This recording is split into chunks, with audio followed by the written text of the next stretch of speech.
नमस्कार, बहुत स्वागत है आपका इंडिया टीवी डिजिटल लाइव के इस पेज पर। आपके साथ मैं हूं ज्योत्सना पाटनी और आज एक ऐसी खबर, एक ऐसा केस मैं आपको बताने जा रही हूं जो चीन में मिसाल बनकर सामने आया है। जी हाँ, चीन के ये एक अफसर हैं जिन्हें आप इस वक्त तस्वीरों में देख रहे हैं।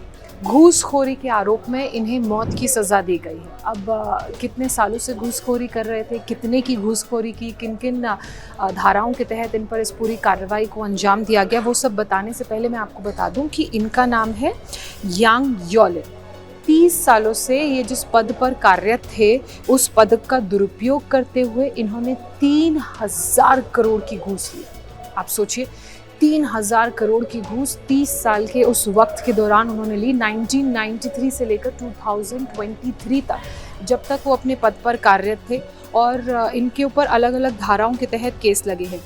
रिश्वत लेने, गबन करने, मनी लॉन्ड्रिंग करने और भ्रष्टाचार में इन्हें दोषी पाया गया है और उसके बाद मौत की सज़ा इन्हें चाइना की एक अदालत ने सुनाई है। और साथ ही साथ अदालत की तरफ से ये भी कहा गया है कि इस अधिकारी की जितनी भी संपत्ति है उसे जब्त किया जाए, क्योंकि पद का दुरुपयोग करते हुए, घूस लेते हुए, गबन करते हुए इन्होंने अवैध तरीके से उस संपत्ति को अर्जित किया है। तो ऐसे में उस धन की वसूली करने का भी आदेश कोर्ट की तरफ से दिया गया है। बताया जा रहा है कि ये 3000 करोड़ की संपत्ति जो इन्होंने जुटाई, वो एक अधिकारी के पद पर रहते हुए जुटाई।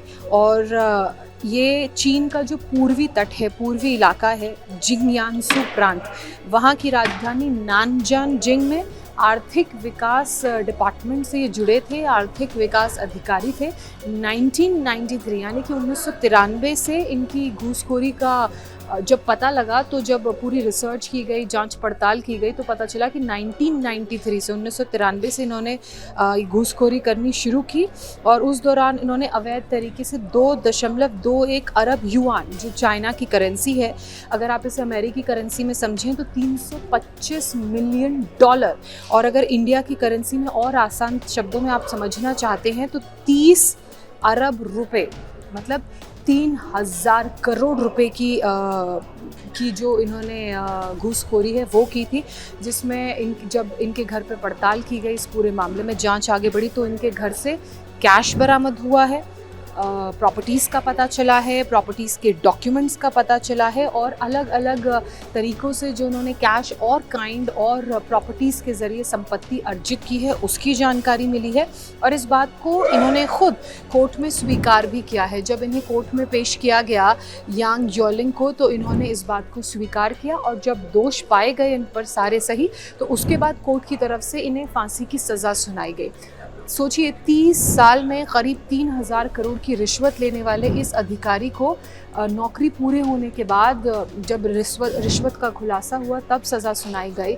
और अब आप समझ सकते हैं कि चाइना में जो शी जिनपिंग की घूस को लेकर स्ट्रिक्ट पॉलिसी है, पिछले 1 दशक से वो इस तरह के घूसखोर अधिकारियों के लिए परेशानी साबित हो रही है, ताकि सिस्टम में क्लैरिटी आए। जो भी इस तरह के घूस लेते हैं, उन घूसों को लेने से रोका जाए। जो प्रोजेक्ट्स हैं, जो अलग अलग ज़मीनों के डॉक्यूमेंट्स पास होते हैं, उन डॉक्यूमेंट्स में घूसखोरी को रोका जाए।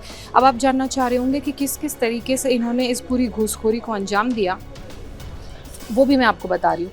और ध्यान देने वाली बात यह है कि ये जो घूसखोरी का मामला है, ये इसलिए इतना लाइमलाइट में है क्योंकि ये चाइना में अब तक का सबसे बड़ा करप्शन का केस है, सबसे बड़ा घूसखोरी का मामला है। और इन पर जो जो आरोप लगे हैं, वो ये बताते हैं कि इन्होंने सुनवाई के दौरान कोर्ट में जो बयान दिया, उस बयान में घूस लेने के अपने हर एक अपराध को स्वीकार किया है और उस पर गहरा पछतावा भी जताया है। और ये कहा है कि वो उन्होंने जो अपराध किया है वो उसके लिए गिल्टी हैं। और ऐसे में कोर्ट ने फिर इन्हें ये सज़ा सुनाई है। आप देख रहे होंगे सफ़ेद बालों वाला ये व्यक्ति, पीछे आपको इनके 2 ये वर्दी वाले चाइनीज़ पुलिस के ऑफिशियल्स नज़र आ रहे होंगे।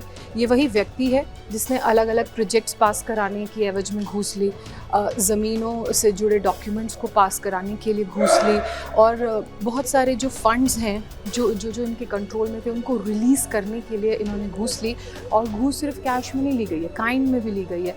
किसी से पैसा लिया गया है, किसी से प्रॉपर्टी ली गई है, किसी से किसी और के थ्रू जो प्रेशियस चीज़ें हैं वो ली गई हैं।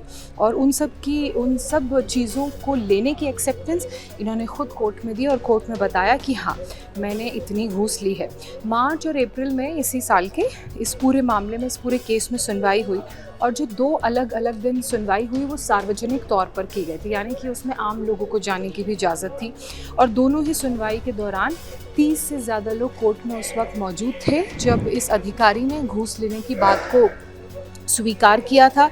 और ऐसे में इनके खिलाफ कार्रवाई करते हुए राष्ट्रपति शी जिनपिंग का जो भ्रष्टाचार विरोधी अभियान लंबे वक्त से चल रहा है, उस मामले में कार्रवाई करते हुए इनकी संपत्ति को जब्त करने के आदेश दिए गए।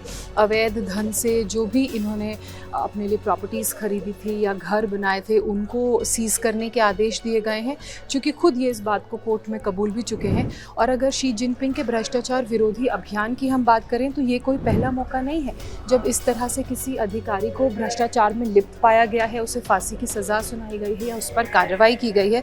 अगर मैं आपको कुछ एग्जांपल्स दूं तो इससे पहले भी साल 2021 में एक सरकारी स्वामित्व मतलब गवर्नमेंट पावर वाले एक कंपनी को जो सचिव शिया ओमिन की रिश्वतखोरी की जिसमें बात सामने आई थी, उन्हें रिश्वतखोरी, गबन और 2 शादी के मामलों में दोषी ठहराते हुए फांसी की सज़ा सुनाई गई थी। इसके अलावा साल 2024 में मंगोलिया के एक अफसर जिनका नाम ली जियानपिंग है, उनको भी रिश्वतखोरी के मामले में दोषी पाए जाने के बाद मौत की सज़ा सुनाई गई थी। तो लगातार शी जिनपिंग के भ्रष्टाचार विरोधी अभियान के तहत पिछले 1 दशक से इस तरह की कार्रवाई चीन में चल रही हैं। और अभी हाल ही में जिस अधिकारी पर ये कार्रवाई की गई, उस लिहाज से अगर चीज़ों को समझा जाए तो वो बताया जा रहा है कि चाइना का भ्रष्टाचार का सबसे बड़ा, यांग का भ्रष्टाचार का अब तक का सबसे बड़ा मामला है। लेकिन शी जिनपिंग की इस पॉलिसी को लेकर जो वहाँ के विपक्षी पॉलिटिकल पार्टीज़ हैं वो सवाल भी उठा रही हैं। उनका ये कहना है कि इस पॉलिसी के तहत शी जिनपिंग एक तरह से इसका राजनीतिक यानी कि पॉलिटिकल इस्तेमाल कर रहे हैं और उसका खामियाजा ये है कि बहुत सारे पदों पर जो विपक्ष के लोग बैठे हुए हैं उनको हटाने के लिए भी इस पॉलिसी का इस्तेमाल हो रहा है। लेकिन उसको एक तरफ रखते हुए अगर भ्रष्टाचार से जुड़े मामलों में हम देखें तो बहुत सारे ऐसे चाइना के अधिकारी हैं जिन पर इस तरह की कार्रवाई की गई है। अब आप सोचिए 30 सालों में 1993 से लेकर 2023 तक ये जो 30 वर्षों तक ये अपने पद पर रहे, पद का दुरुपयोग करते हुए कितने सारे लोगों को इन्होंने नुकसान पहुंचाया, उनसे पैसा वसूला, उनसे घूस ली और 3000 करोड़ का एक साम्राज्य खड़ा किया। तो ऐसे में अगर वक्त पर नकेल कसी जाए, अंकुश लगाया जाए, इनकी जिम्मेदारी और जवाबदेही सरकारी अधिकारियों की तय की जाए तो इन सारी चीज़ों को बहुत पहले ही रोका जा सकता है। और साथ ही एक स्ट्रिक्ट पॉलिसी और एक डर सरकारी अधिकारियों के मन में बनाया जा सकता है कि काम को कैसे सिंसियरली करना है, क्योंकि काम जनता के लिए करना है, अपने लिए नहीं।